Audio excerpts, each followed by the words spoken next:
I'm Amreen, I'm a student.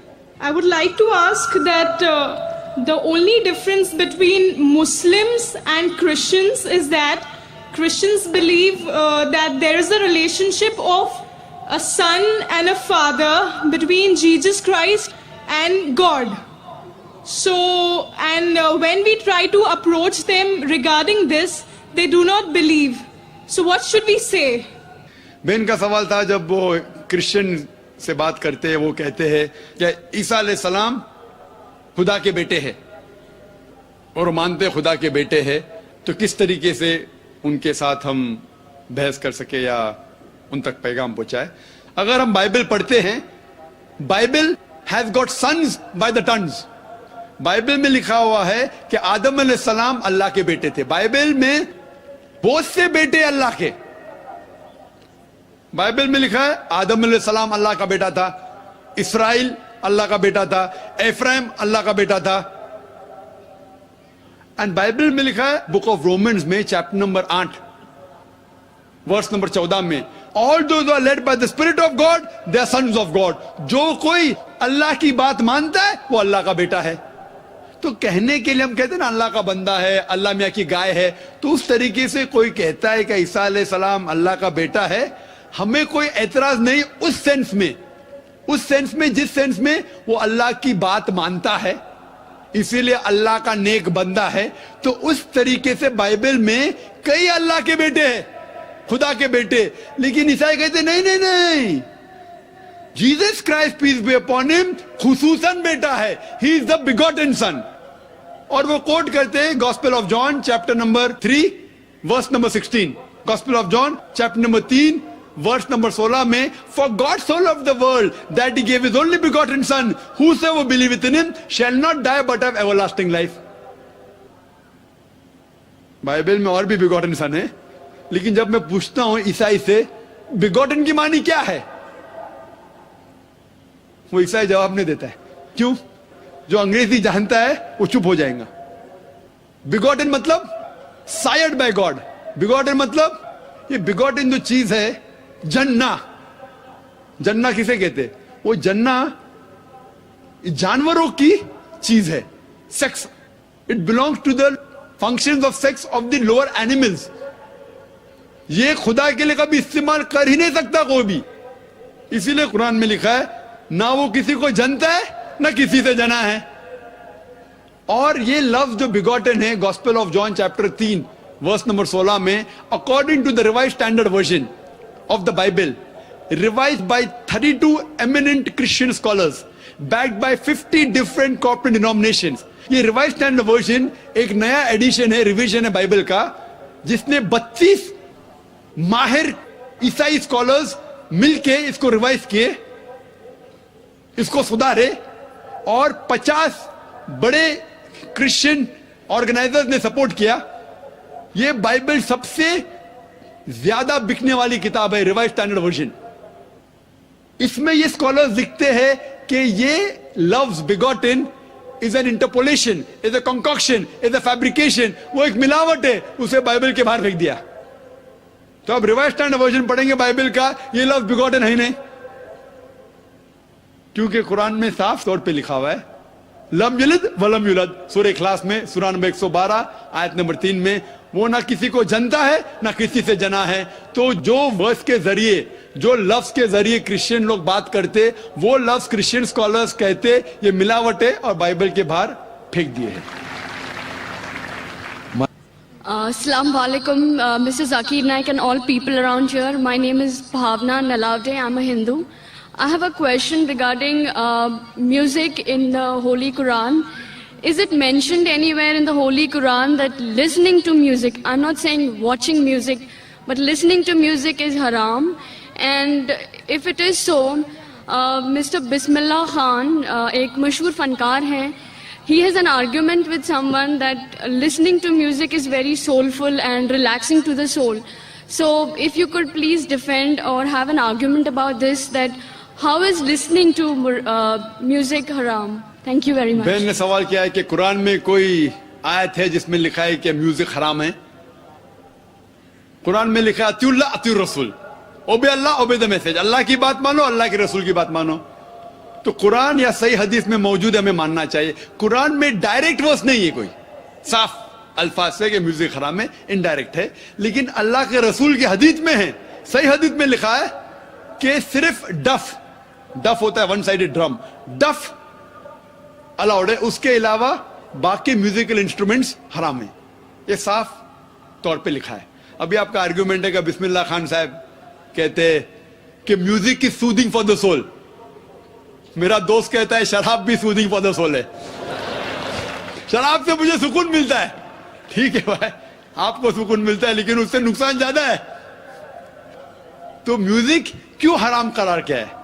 It इंटॉक्सिकेट्स। Quran में लिखा हुआ है चैप्टर नंबर 2 सूरह अल बकरा में, सूरा नंबर 2 आयत नंबर 219, शराब में फायदे भी है नुकसान भी है। अल्लाह ताला जानता है, अल्लाह ताला सब कुछ जानता है। कुरान में लिखते हैं अल्लाह ताला कि शराब में फायदे भी है नुकसान भी है, लेकिन नुकसान फायदे से ज्यादा है। तो मैं मानता हूं हो सकता है कि कुछ लोगों को फायदा हो म्यूजिक से, there is music therapy also. कुरान में एक सूरह शुरा है, पोएट्स। कुरान शरीफ शायरी और गाने के खिलाफ है, हराम नहीं कहता है, लेकिन अक्सर खिलाफ है। क्यों? जब हम शेर शायरी करते हैं, अक्सर इतनी शेर शायरी करते हैं कि शिर की तरफ जाते हैं। मैं अगर राजा की तारीफ कर रहा हूं, इतनी तारीफ करता हूं कि उसको खुदा से मिला लेता हूं। कुछ लोग नात पढ़ते मोहम्मद सल्लल्लाहु अलैहि वसल्लम के बारे में, नात पढ़ना अच्छी बात है, बहक जाते उसको अल्लाह से मिला देते हैं, वो भी हराम है। कहते मैंने एक अरब देखा बिना ऐन का। अरब देखा बिना ऐन का मतलब रब को देखा। मोहम्मद सल्लल्लाहु अलैहि वसल्लम को अल्लाह से मिलाना भी हराम है। ईसा अलैहि सलाम को तो मिलाए भी हराम है, मोहम्मद सल्लल्लाहु अलैहि वसल्लम को भी। हम उनसे प्यार करते हैं, मोहब्बत करते हैं, लेकिन अल्लाह से नहीं मिला सकते। इसीलिए 5 बार आजान में हम सुनते हैं ला इलाहा इल्लल्लाह मोहम्मद रसूलुल्लाह। हम इबादत करते सिर्फ अल्लाह की, और मोहम्मद सल्लल्लाहु अलैहि वसल्लम उसके रसूल है, उसके बंदे हैं, अल्लाह नहीं है। तो बिस्मिल्लाह खान जो कहते हैं, हो सकता है कि किसको सुकून पहुंचता होगा, लेकिन जब हम म्यूजिक लेते, अक्सर क्या होता है म्यूजिक के अंदर एक इंसान बहक जाता है। हम गाने सुनते ना, वो हीरो हीरोइन से कहता है कि मैं तुम्हारे लिए चांद तोड़ के लेके आऊंगा, सितारे तोड़ के लेके आऊंगा। ये हम जानते हैं सही नहीं है, तो भी हम गुनगुनाते। वो क्यों म्यूजिक होती है? हम जानते कौन चांद या तारे तोड़ के कौन लेके आ सकता है। हम जानते कितने अल्फाज हम जब सुनते ये गाने के बकवास है, लेकिन फिर भी गुनगुनाते। नहीं सुनना चाहते तो भी सुनते। घर के बाहर बोंगा लगा है 1 2 3 है, क्या 1 2 3? नहीं सुनना चाहते फिर भी सुनना। तो म्यूजिक में क्या होता है कि म्यूजिक कभी कभी मन को बहा लेता है। सही कह रहे बिस्मिल्लाह साहब, इतना बहा ले जाता है कि शिर्क भी करते तो हम कहते सही है, हम इस्लाम से दूर जाते फिर भी उसे गुनगुनाते। इसीलिए इस्लाम में म्यूजिक जो आपको गलत जगह पे लेके जाता है, डफ के अलावा बाकी सब इंस्ट्रूमेंट्स इस्लाम में हराम है। मैं हिंदू धर्म से नहीं हूँ, लेकिन मैं सनातन धर्म से बिलोंग करता हूँ। तो आपसे एक क्वेश्चन पूछने से पहले कहना चाहूँगा कि मेरे क्वेश्चंस एक नहीं है, मेरे क्वेश्चन 3-4 है। If you don't mind, so can we carry on? भाई साहब का सवाल है, 3-4 क्वेश्चन है, क्या पूछ सकता हूँ? भाई साहब एक पूछे। अभी खाली हमारे पास 15 मिनट है। आमतौर पे मैं 3 या 4 मिनट लेता हूँ। 3 या 4 सवाल का आपसे ही खत्म हो जाएगा पूरा। सारे लोग लाइन में खड़े हैं, किसको हार्ट अटैक हो सकता है, किसको ब्रेन हेमरेज हो सकता है। आपका सबसे अहम सवाल पूछिए, सबसे अहम सवाल। ठीक है सर, जैसे कि आप कहते हैं कि जो हमारे भगवान होगा उसमें सबसे टॉप पे अल्लाह को आपने दर्जा दिया हुआ है। तो मैं सर कहना चाहूँगा कि आपके इसमें माता पिता का दर्जा भी मैंने पढ़ा है, तो माता पिता का दर्जा भी आपने कहा है कि एक अच्छा दर्जा है। जैसे अल्लाह ने कहा है कि माँ एक ऐसी चीज़ है जो मेरे बाद जिनका जिक्र होना चाहिए तो माँ का जिक्र होना चाहिए। तो मेरा सवाल यही है सर कि जब माँ एक बच्चे को जन्म देती है तो बच्चे का जो पहला लफ्ज़ होता है वो माँ क्यों होता है, वो अल्लाह क्यों नहीं होता? भाई साहब का अच्छा सवाल है। वो कह रहे थे मैं हिंदू नहीं हूं, मैं सनातन धर्म से हूं। अक्सर लोग कहते हैं ये सनातन धर्म एक शाखा है हिंदुइज्म की। आप कहते हैं आम हिंदू ने मैं मानता हूं, क्योंकि सनातन धर्म के बारे में पढ़ चुका हूं। सनातन धर्म वाले मानते खुदा है के, मानते बुत परस्ती गलत है, मूर्ति पूजा गलत है। आप भी मानते मूर्ति पूजा गलत है? सर मैंने पढ़ा है, मैं जैसे मेरे नहीं, आप कहते हैं आप सनातन धर्म से। हाँ सर। आप मानते मूर्ति पूजा गलत हाँ है? सर, मैं तो बिल्कुल कहता सही। ही हूँ। तो हर हिंदू इस पे अमल करना चाहिए कि खुदा एक है और मूर्ति पूजा गलत है। आपका सवाल था कि मैंने कहा सबसे ऊंचे दर्जे पे है अल्लाह, बिल्कुल सही। उसके बाद आते हैं वालिदैन। लेकिन बच्चा जब पैदा होता है वो सबसे पहला लफ्ज कहता है माँ। क्यों? अल्लाह क्यों नहीं? क्यों मैं बोलूं? क्योंकि अल्लाह को कहने की जरूरत नहीं। मैं कह चुका हूं, हमारे आखिरी पैगंबर मोहम्मद सल्लल्लाहु अलैहि वसल्लम कहते हैं, हर इंसान जब पैदा होता है, चाहे हिंदू खानदान में, ईसाई खानदान में, यहूदी खानदान में, वो पैदा होता है मुस्लिम जैसा, मतलब अपनी जिंदगी अल्लाह के अहकाम के हिसाब से मुताबिक बसर करता है। वो अल्लाह जानता है, अल्लाह को लफ्ज की जरूरत नहीं, आप और मुझे जरूरत है, अल्लाह जानता है, तो अल्लाह को बताने की जरूरत ही नहीं। जब पैदा होता है, दिल धड़कता है, तो अल्लाह जानता है ये मुस्लिम है। How can you say that? मैं ऐसे कैसे आप कह सकते हो कि दिल धड़कता है? तो ऐसा तो दिल तो हम आप सबका मेरा जवाब धड़कता है। सुनेंगे क्या? बीच में मुझे इंटरजेक्ट करेंगे? आपने सवाल पूछा, मैंने इंटरजेक्ट किया? आपने सवाल किया, मैंने इंटरजेक्ट किया? नहीं सर। तो मेरे जवाब को तो खत्म होने दो। जवाब ही नहीं खत्म हुआ, आप कैसा जानते? जवाब खत्म हुआ? खत्म हुआ कि नहीं? नहीं सर। नहीं हुआ। तो सर कह रहे, जरा बात तो मानो, खत्म तो होने दो। आप अगर बीच में इंटरप्ट करेंगे तो एक सवाल का जवाब भी नहीं दे सकूंगा, दूसरे पे जब मानने पड़ेगा मुझे। नहीं सर, आप बोलिए। हाँ, तो आप जरा सुनेंगे मेरे जवाब को तो बोल सकूंगा मैं ना। आपका माइक खुला होने का मतलब ना आप इंटरजेक्ट करे। तो बच्चा जब पैदा होता है, मुझे कैसा पता है? क्योंकि किताब में लिखा है। अल्लाह के रसूल फरमाते हैं कि हर बच्चा जब पैदा होता है, खुदा कहता है हर बच्चा जब पैदा होता है मुस्लिम पैदा होता है, इसलिए मुझे पता चला है। आपने कुरान और हदीस नहीं पढ़ी, मैंने पढ़ा हूं, और दिल धड़कता, मैं डॉक्टर हूं, आपने डॉक्टरी की नहीं की। मैं डॉक्टरी क्या, मैं जानता हूं। बच्चा जब पैदा होता है सांस लेता है, सांस लेने से अल्लाह को पता चलता है ये मुस्लिम है, लेकिन इंसान को नहीं पता चलता है। तो माँ कहता है तो हमारे इंसान को पता चलता है माँ। तो सबसे पहले अल्लाह, फिर माँ। तो अल्लाह को पता लगने के लिए बोलने की जरूरत नहीं, उसका एक्शन ही कहता है कि वो मुस्लिम है। जब बच्चा पैदा होता है, वो सांस लेता है, दिल धड़कता है, वो ही कहता है कि वो मुस्लिम है। बोलने की जरूरत नहीं। जानवर से बात करने के लिए हम बोलेंगे, जानवर नहीं समझेंगे, उनकी जबान अलग होती है, हमारी जबान अलग है। तो बच्चा माँ जब कहता है, मम्मी कहता है, अक्सर म से आता है, अक्सर म से आता है। तो ये लफ्ज आसान लफ्ज है बोलने के लिए सारी जबानों में, चाहे इंग्लिश है, चाहे हिंदी हो, चाहे मराठी हो, माँ बोलना आसान है। इसीलिए ये लफ्ज म से आता है, माँ, मम्मी, मदर, अक्सर। तो ये आसान लफ्ज है, इसीलिए वो माँ जब लफ्ज सुनती है खुश होती है। अल्लाह उसके पहले ही जानता है, तो अल्लाह सबसे अव्वल है। को दिल धड़कता है, सांस लेते है, अल्लाह को मालूम पड़ जाता है। आपको नहीं पता चलता है, मुझे नहीं पता चलता। मुझे तो पता लग गया, आपको अब तक पता नहीं चला क्योंकि आपने रिसर्च नहीं किए। आप मुझे पूछेंगे ये बीमारी की दवा क्या है, मैं बीमार, बुखार है मुझे, तो मैं बोलूँगा क्रोसिन लो, मेटासिन लो, पैरासीटामोल लो। आपको कैसा पता चला? क्योंकि मैंने मेडिसिन किया। आपने किए? नहीं किए, इसलिए पता है मुझे।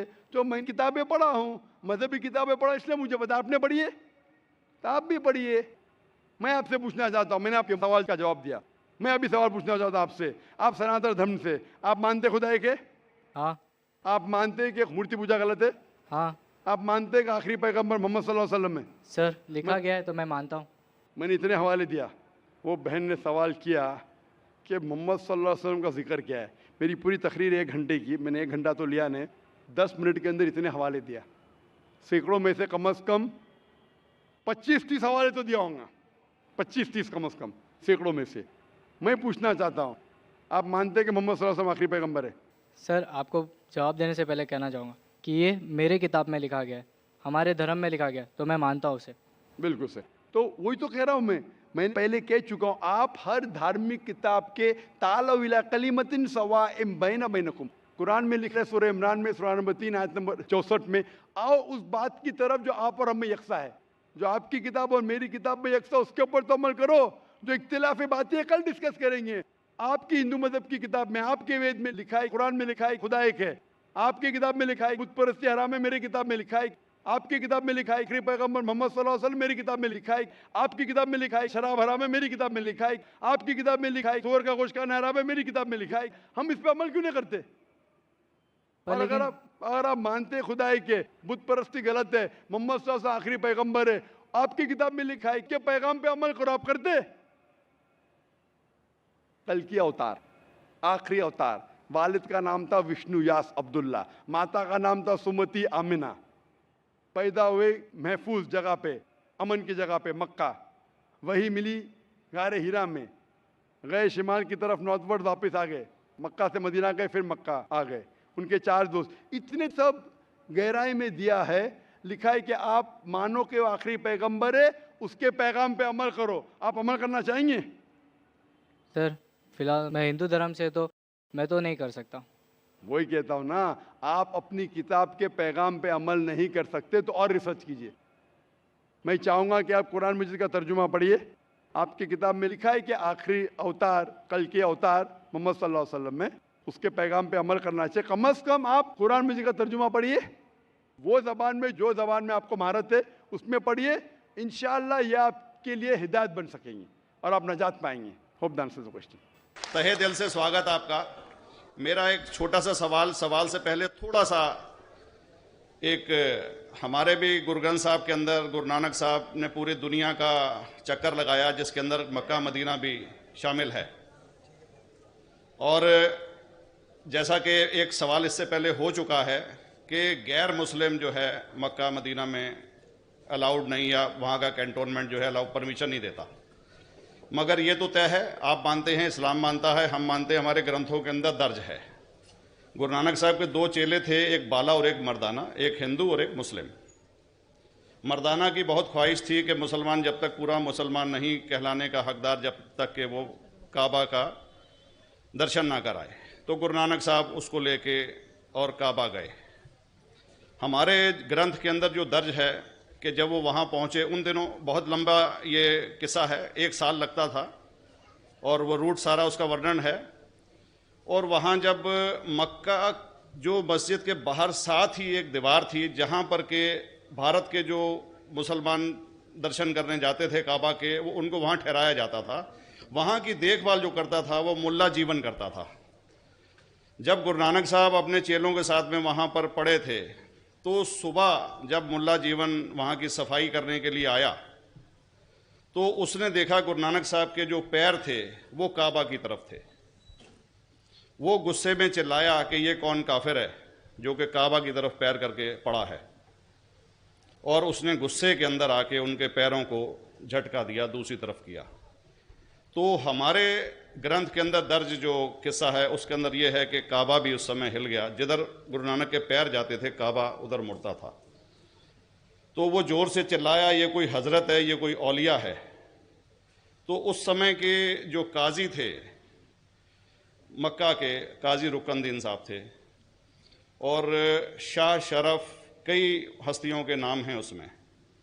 तो मैं ये जानना चाहता हूँ कि ये वर्जन को आप मतलब एग्री करते हैं, और करते हैं तो इसका हमारे मुस्लिम ग्रंथों के अंदर किस तरीके से उल्लेख है, ये कृपया बता। भाई साहब ने एक सवाल पूछा अपने गुरु ग्रंथ साहिब के मुतालिक, और अल्हम्दुलिल्लाह मैं भी गुरु ग्रंथ साहिब पढ़ चुका हूँ, और जिस तरीके से, क्योंकि वक्त मुख्तसर सा होने की वजह से मुझे वक्त नहीं मिला कि गुरु ग्रंथ को भी कोट करूँ।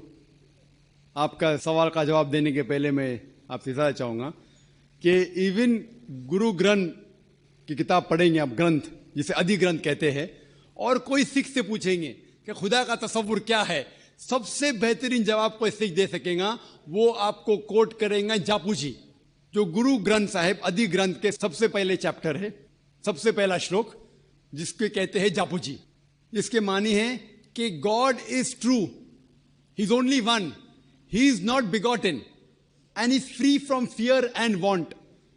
क्योंकि मैंने अंग्रेजी में पढ़ा हूं इसलिए मैं अंग्रेजी में उसे कह रहा हूं कि खुदा एक ही है, वो हक है, और वो ना किसी को जना है ना किसी को जनेगा, और वो इमॉर्टल है, ना कभी मर सकता है। और इसको सिखिज्म में जो खुदा को कहते हैं Omkara, in manifest form he is Omkara, and unmanifest form he is एक ओमकारा। और कई इसके एट्रीब्यूट्स है, मिसाल के तौर पे परवरदिगार, अकल, और उसे रहीम कहा गया है, Wahe Guru as one God कहा गया है, और it is strictly against idol worship and अवतारवादा। भाई साहब का सवाल था कि उनने ग्रंथ में पढ़ा कि गुरु नानक साहब मक्का के और उनका पैर काबा की तरफ था और कोई मौलवी ने पैर को हिलाए और काबा हिल गया।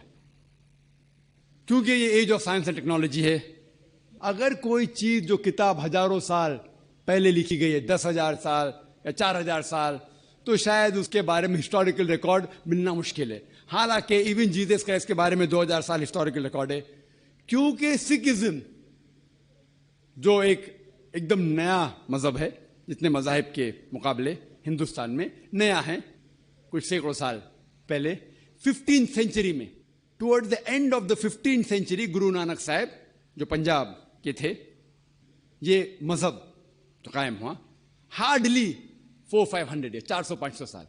और अगर ये मान लो, सपोज मिसाल के तौर पे मान लो, मैं क्यों कह रहा हूं कि मैं नहीं चाहता हूं किसी को बुरा लगे, मान लो ये सच है, मान लो अगर 400-500 साल पहले अगर ये होता था कि काबा इधर से उधर हिल जाता था, तो हिस्टोरिकल रिकॉर्ड में बिल्कुल लिखा होता था। और कई हिस्टोरिकल रिकॉर्ड में ये नहीं कि काबा हिला इधर उधर, कई हिस्टोरिकल रिकॉर्ड आप देखेंगे। हिस्ट्री इतनी अल्हम्दुलिल्लाह 800-900 साल पहले, 1000 साल पहले जो मुगल ने किए, बिल्कुल लिखा हुआ हिस्टोरिकल रिकॉर्ड में। तो ये कहना कि गुरु नानक साहब वहां गए और काबा हिल गया, ये बिल्कुल साइंस के खिलाफ है, क्योंकि साइंस में कोई भी रिकॉर्ड नहीं है, वहां के देश के रिकॉर्ड में कहीं भी नहीं कि काबा हिला। तो इसलिए हम कहते हैं कि हो सकता है ये गलती से किसने लिखा होगा, न कई किस्से कहानी। ये मैं तस्लीम करता हूं कि गुरु ग्रंथ साहिब में कई चीजें सही है, हक की बात है, लेकिन ये तस्लीम करना कि काबा हिल गया, ये बिल्कुल साइंस के भी खिलाफ है, साइंस के खिलाफ है। और इस्लाम में भी ये नहीं है। लेकिन ये कहना कि कोई गैर मुस्लिम जा सकता है, मुमकिन है, चुपके से कोई गया तो हो सकता है। वो भी जवाब। मेरा नाम टी रमेश है, मैं यूनाइटेड एयरफोर्स कोरियर में काम कर रहा हूँ। मेरा सवाल ये है कि थोड़े दिन पेपर में और मीडिया में देखा है ऐसा, जो स्पोर्ट्स स्टार है वो कहते हैं ये तो कपड़े से, तो कपड़े के लिए रिस्ट्रिक्शंस रखे से उनको रिस्ट्रिक्शंस करे, ऐसा खेलना नहीं। तो वही पिक्चरों में तो बहुत दिन से ऐसा करे, उसके लिए क्या है। और एक सवाल है मेरा, मैं आपका क्यू टीवी देखता हूँ और वो रीजनल लैंग्वेज में ट्रांसलेट कर ले तो बहुत अच्छा रहता है। भाई साहब ने 2 सवाल पूछा है। दूसरा सवाल था कि मेरे क्यू टीवी के तकरीर है, रीजनल लैंग्वेज में ट्रांसलेट करे तो अच्छा है। मेरे तरफ से कोई भी मान्यत नहीं है, कोई रिस्ट्रिक्शन नहीं, जो भी चाहे कर सकता है, नो कॉपीराइट। लेकिन मैं आपकी ज़बान नहीं जानता हूँ, आपके हैदराबादी लोग करना चाहिए, कोई रिस्ट्रिक्शन नहीं, नो कॉपीराइट, इंशाअल्लाह सवाब मिलेगा। जहाँ तक कि पहला सवाल था कि इस्लाम में मीडिया में कुछ महीने पहले स्पोर्ट्स के बारे में रिस्ट्रिक्शन आया था, कपड़े पहनने के बारे में, तो आपकी राय क्या है? आपका जो सवाल है वो सानिया मिर्ज़ा के बारे में है ना, सानिया मिर्ज़ा के बारे में ना, तो डायरेक्ट पूछिए ना, मुझे पता है कि हैदराबाद से ताल्लुक़ रखती हो। और ये सानिया मिर्ज़ा के इशू के बारे में कई महीनों तक इंडियन मीडिया फिर फॉरेन मीडिया इसे उछाली, और ये एक talk of the town front page के ऊपर आ चुका था कि इस्लाम सानिया मिर्ज़ा के ख़िलाफ़ है, मौलाना लोग ने उसके ख़िलाफ़ बात किए वगैरह वगैरह। मैंने काफ़ी रिपोर्टें पढ़ी, लेकिन मेरी राय ये है कि ऐसे जब सवालात उठते हैं तो हमें हिकमत से काम लेना चाहिए, हिकमत से। मैं ये नहीं कहता हूँ कि जो मौलाना ने फतवा दिए या कई लोग ने जो कहे, अक्सर मौलाना ने सही फतवा दिए अक्सर, लेकिन काफ़ी पॉलिटिशियन बीच में आ गए हो सब। मैं मुख्तसर से आपको उसका बयान दूंगा। लोग कह रहे थे कि इस्लाम रिस्ट्रिक्ट्स इंटरनेशनल स्पोर्ट्स, कि इस्लाम स्पोर्ट्स की तरक्की के ख़िलाफ़ है, और सानिया मिर्ज़ा से मीडिया पूछ रही थी कि इस्लाम हराम कहता है तो क्यों आप ऐसे कपड़े पहन रहे वगैरह वगैरह। मैं ये पूछना चाहता हूँ कि सानिया मिर्ज़ा लॉन टेनिस में नंबर 31 थी, अभी 34 हो गए, वापस से लगभग करीब है, 31-34 नंबर पे है। आप सबसे number 1 top seed Serena Williams से क्यों नहीं पूछते, क्यों नहीं उससे पूछते कि उसका मज़हब उसे इजाज़त देता है ऐसे कपड़े पहनने की? आप मौलाना से क्यों पूछते कि इस्लाम में जायज़ है क्या नहीं? आप जाके प्रीस्ट से क्यों नहीं पूछते? आप जाके पोप से क्यों नहीं पूछते क्या सेरेना विलियम्स जो नंबर 1 है, ऐसे कपड़े पहनना क्रिश्चियनिटी अलाउ करती है क्या नहीं? पोप मेरे नज़रिए से बिल्कुल कहेगा हराम है। क्लियरली लिखा है हिजाब के बारे में बुक ऑफ ड्यूटोनॉमी में चैप्टर नंबर 22 वर्स नंबर 5 में हिजाब के बारे में लिखा हुआ है। 1 Timothy chapter number 2 verse number 9 में कि औरतें अच्छे कपड़े पहनना चाहिए, sober, modest. The woman should wear modest clothes with shamefacedness with sobriety, should not have braided hair of gold nor way pearls. मतलब भड़कीले कपड़े नहीं पहनना चाहिए, सोने नहीं पहनना चाहिए और अच्छे से पेश आना चाहिए, इज्जत के साथ। और क्रिश्चियनिटी में भी ऐसे कपड़े पहनना हराम है। अगर आप प्रीस्ट से पूछेंगे, कोई भी प्रीस्ट कहेगा। इसीलिए आप देखते हैं कि नन लोग मुस्लिमा जैसे लिबास पहने, इस्लाम के लिबास पहने, पूरा जिस्म ढका हुआ है, सिर्फ चेहरा और हाथ कलाई तक दिखता है। तो आप जब कहते हैं कि जो लोग मजहबी है, जो औरतें मजहबी है, उन्हें ऐसे कपड़ा पहनना चाहिए, हमारे हिसाब से हर औरत, हर मुस्लिम खातून मजहबी होना चाहिए और उसे अच्छे कपड़े पहनना चाहिए। मीडिया क्या करती है? उछालती है। और अफसोस की बात, हमारे कई मुसलमान पॉलिटिशियन वो कहने लगे कि ये मौलाना है ना, ये सिर्फ मजहबी तक रहना चाहिए, स्पोर्ट्स में नहीं आना चाहिए, स्पोर्ट्स के बारे में नहीं कहना चाहिए। मैं ये मुस्लिम पॉलिटिशियन से कहता हूँ कि वो अपने पॉलिटिक्स तक महदूद रहो, इस्लाम के दायरे में मत आओ।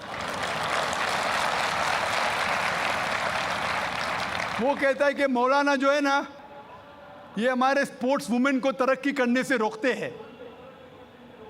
मैं उनसे पूछता हूँ, और कई हमारे गैर मुस्लिम पॉलिटिशियंस कहने लगे कि जो भी कोई सानिया मिर्ज़ा के खिलाफ है वो देश के खिलाफ है, हमारे हिंदू पॉलिटिशियंस। तो मैंने कहा कि जो भी कोई सानिया मिर्ज़ा के कपड़े का साथ देता है वो वेद के खिलाफ है, हिंदुइज्म के खिलाफ है। हिंदुइज्म में भी लिखा है, आप हिंदू किताब पढ़ेंगे, वेद पढ़ेंगे, जिल्द नंबर 10 में लिखा हुआ है, चैप्टर नंबर 85 श्लोका नंबर 30। और ऋग्वेद में लिखा हुआ है, जिल्द नंबर 8 चैप्टर नंबर 33 मंत्रा नंबर 19 में कि ब्रह्मा ने, खुदा ने आपको औरत बनाया है, इसलिए नज़र नीचे करो और अपना सर ढाको। तो हिंदुइज्म में भी हिजाब है। तो ये हिंदू पॉलिटिशियन अपनी मजहबी किताब पढ़े ही नहीं। वो जो कहते हैं कि सानिया मिर्ज़ा के लिबास के खिलाफ है, वो देश के खिलाफ है। मैंने कहा जो सानिया मिर्ज़ा के लिबास के साथ है वो हिंदू मज़हब के खिलाफ है। और मैं कहता हूँ ये पॉलिटिशियन से, चाहे हिंदू या मुस्लिम हो, कि इंटरनेशनल स्पोर्ट्स को तरक्की से रोकना नहीं चाहिए। हम जानते हैं कि पहले लॉन टेनिस में, बैडमिंटन में हम देखेंगे ख़वातीन पूरे कपड़े पहनती थी, पूरी ढकी हुई थी। जैसे टाइम गुजरता जा रहा है, कपड़े कम होते जा रहे। तो पहले तो लोग खिलते थे, मुस्लिम और गैर मुस्लिम ख़वातीन भी। अभी क्यों ज़रूरी आ गई? मान लो मैं कहता हूँ अगर कल बीच वॉलीबॉल इंटरनेशनल स्पोर्ट्स हो जाएगा जिसमें औरतों को बिकिनी पहन के खेलना होता है, तो क्या आप अपनी बेटी को भेजेंगे बीच वॉलीबॉल खेलने के लिए? कौन सा हिंदुस्तानी पॉलिटिशियन अपनी बेटी को बीच वॉलीबॉल खेलने के लिए भेजेगा? बीच वॉलीबॉल जानते हैं आप? बीच वॉलीबॉल अगर कल वो इंटरनेशनल स्पोर्ट्स बन गया तो क्या भेजेंगे अपनी बेटी को बीच वॉलीबॉल खेलने के लिए? और मैं जानता हूँ कि कपड़े पहनने से कुछ परफॉर्मेंस में तब्दीली हो सकती है, 1%, आधा फीसद, 5% हो सकती है। लेकिन अगर खाली कपड़े पहनने से कुछ फ़र्क आता है, आधा फीसद, 1%, हम जानते हैं कि स्विमिंग के लिए कम कपड़े पहना जाता है तो क्या स्विमिंग और अच्छे से हो सके। अगर आप अक्ल लड़ाएंगे तो कपड़े नहीं पहनेंगे, सबसे अच्छी स्विमिंग होंगी, तो क्या बिना कपड़े स्विमिंग करेंगे? आप बोलेंगे नहीं ये मेरी हिजाब का महदूद, मेरी मॉडेस्टी है, इतना पहनना, बिकिनी पहनना। आपकी मॉडेस्टी, हमारी मॉडेस्टी है कि सतर ढका हुआ होना चाहिए। आपका लेवल ये है, हमारा लेवल वो है। लेकिन अगर आप सचमुच हिकमत जानते तो कपड़े मत पहनो ना, क्यों कपड़े पहनते? आप देखेंगे कहाँ होता है, ऐसा नहीं होता है। तो इसीलिए हमें मीडिया की बाजी उल्टी करना चाहिए। जब मुझे पूछा गया था कि सानिया मिर्ज़ा ऐसे कपड़े पहनती है, क्या सही करती है, तो मैंने कहा आप सानिया मिर्ज़ा को फ़िलहाल आप ये देखिए कि कई मुसलमान क्रिकेटर्स चाहे वो हिंदुस्तान के लिए खेल रहे या चाहे पाकिस्तान के लिए खेल रहे, नमाज के वक्त नमाज भी नहीं पढ़ते, जुम्मा नमाज भी नहीं पढ़ते। सही हदीस में आता है कि काफिर और मुस्लिम के दरमियान जो फ़र्क है वो नमाज है, सलाह। कम से कम सानिया मिर्ज़ा नमाज तो पढ़ती है, सलाह तो पढ़ती है, अल्हम्दुलिल्लाह। हो सकता है कल वो कपड़े भी अच्छे पहनेंगी इंशाअल्लाह, क्यों नहीं। तो मैं कहता हूं कि जो ये मुसलमान क्रिकेटर्स सानिया मिर्ज़ा से और बड़ा हराम कर रहे, सानिया मिर्ज़ा से बड़ा हराम कर रहे, कम से कम नमाज तो पढ़ती है, उसके लिए हमें उसका साथ देना चाहिए। अगर कुछ गलती कर रही है हमें उसके साथ हिकमत से पेश आना चाहिए और कहना चाहिए अल्लाह ताला उन्हें इंशाअल्लाह हिदायत देंगे, कम से कम नमाज तो पढ़ी है। हो सकता है चंद महीने बाद या चंद साल बाद हो सकता है कि अल्लाह ताला उसे हिदायत देगा, वो कपड़े भी अच्छे पहनेंगी। और मैं जानता हूं कि परफॉर्मेंस में शायद आधा फीसद 1% हो सकता है कि लंबे कपड़े पहनने से परफॉर्मेंस में कमी हो, लेकिन जब अल्लाह का साथ है तो परफॉर्मेंस में कितनी तरक्की होंगी। अल्लाह ताला फरमाते सूरह इमरान में सूरह नंबर 3 आयत नंबर 160 में कि if Allah forsakes you none can help you, अगर अल्लाह आपका साथ छोड़ दे तो कोई भी आपकी मदद नहीं कर सकता है, और अल्लाह अगर साथ दे तो कोई भी आपको हरा नहीं सकता। तो इसीलिए मोमिनों से अल्लाह पे भरोसा रखने के लिए कहिए। तो हो सकता है सानिया मिर्ज़ा इंशाअल्लाह कुछ दिन बाद, चाहे हफ्ते हो या महीने हो या साल हो, हम अल्लाह से दुआ करते कि अल्लाह उसे हिदायत दे और वो कपड़े भी अच्छे पहने और इंशाअल्लाह तरक्की भी करे। Hope that answers the question. जी दोस्तों, उम्मीद करता हूँ आप लोगों ने डॉक्टर ज़ाकिर नाइक साहिब की ये वीडियो देख ली होगी और पसंद भी आ चुकी होगी। देखो, कुरान के अंदर एक सूरत है जिसे सूरह इखलास कहा जाता है, और कुल हुवल्लाहु अहद अल्लाहु समद। अब इसका तर्जुमा ये है कि कुल, कह दीजिए ए नबी जी, उन्हें कह दीजिए कि अल्लाह एक है, अल्लाह बेनियाज है, ना उसने किसी को जना है और ना वो किसी से जना हुआ है, ना उसने किसी को पैदा किया है और ना वो किसी से पैदा हुआ है। तो इस सूरत में बिल्कुल वाज़ेह है ये बात कि अल्लाह ने किसी को जना नहीं है, इनका कोई औलाद नहीं है, और अल्लाह रब्बुल इज़्ज़त भी किसी से पैदा नहीं हुआ है। वलम यकुल लहू कुफुवन अहद, और अल्लाह का कोई हमसर नहीं है, इनका कोई मिसल नहीं है, इनका कोई मिसाल नहीं है, इनका कोई शरीक नहीं है। वो अकेला है, वो अहद है, वो समद है, लम यलिद वलम यूलद। इस बात से बिल्कुल वाज़ेह हो जाता है। अब जहाँ पे लिखा हुआ है नऊज़ बिल्लाह के ईसा अलैहिस्सलाम अल्लाह के बेटे हैं, तो देखो कुरान में अल्लाह रब्बुल इज़्ज़त ने साफ बता दिया है कि अल्लाह ने ना किसी को पैदा किया है और ना वो किसी से पैदा हुआ है। तो इससे बिल्कुल वाज़ेह हो जाता है, और कुरान हमारे लिए मेयार है। इसलिए हुज़ूर सल्लल्लाहु अलैहि वसल्लम फरमाते हैं अलैकुम बिस्सक़लैन, कि तुम दो चीज़ों को मजबूती के साथ थाम लो, गुमराह नहीं हो जाएंगे। अगर आप चाहते हो कि मैं गुमराही से बच जाऊं, ठीक है ना, कई फितने आते हैं, कई मसाइब आते हैं, तज़ब्ज़ुब में आप पड़ जाते हैं। काफ़ी दफ़ा इस तरह होते हैं कि मसला हल नहीं होता, इधर भागो उधर भागो, लोगों से पूछो क्या कर लो, ठीक है ना, मसाइल हल नहीं होते। आपके पास हुज़ूर सल्लल्लाहु अलैहि वसल्लम का फरमान मौजूद है, आप उसके ऊपर अमल क्यों नहीं करते। आप सल्लल्लाहु अलैहि वसल्लम ने फरमाया दो चीज़ों को आप मजबूती के साथ थाम लो, कभी गुमराह आप नहीं होगे। क्या है? पहली चीज़ किताबुल्लाह, अल्लाह की किताब, दी होली कुरान, और मेरी सुन्नतें, हुज़ूर सल्लल्लाहु अलैहि वसल्लम की सुन्नतें, अहदीस मुबारका। बंदा जब इसके ऊपर चलता है गुमराही से बच जाएगा, फितनों से बच जाएगा। मेरे लिए क्या तालीम है कुरान में इस मसले के बारे में, ये इस मसले में मैं गिरफ़्तार हूँ, ये परेशानी आ चुकी है, कुरान और हदीस में मेरे लिए क्या रहनुमाई है, पूछो। पूछो, कुरान का तर्जुमा सीखो, कुरान की तिलावत कर लो, आपके मसले मसाइल हल हो जाएंगे, आपकी परेशानियां हल हो जाएंगी। आज जो हम तकलीफ़ों के अंदर, मसाइल के अंदर, मुश्किलात के अंदर डूबे हुए हैं, इनकी बुनियादी वजह यह है कि हम कुरान से गाफिल है। इसीलिए हदीस में है कि जिसने कुरान को अपने सामने रखा, मतलब इसके मुताबिक ज़िंदगी गुजारना शुरू कर दी, इसके मुताबिक वो चलता है, इसकी रहनुमाई को लेता है, उसे जन्नत तक ले जाएगा। और जिसने इस कुरान को पीछे किया, मतलब इसके ऊपर अमल करना छोड़ दिया, अपने मन मर्जी करना शुरू कर दी, जो दिल में आया वही करता रहा, याद रखना उसे जहन्नम की तरफ ले जाएगा।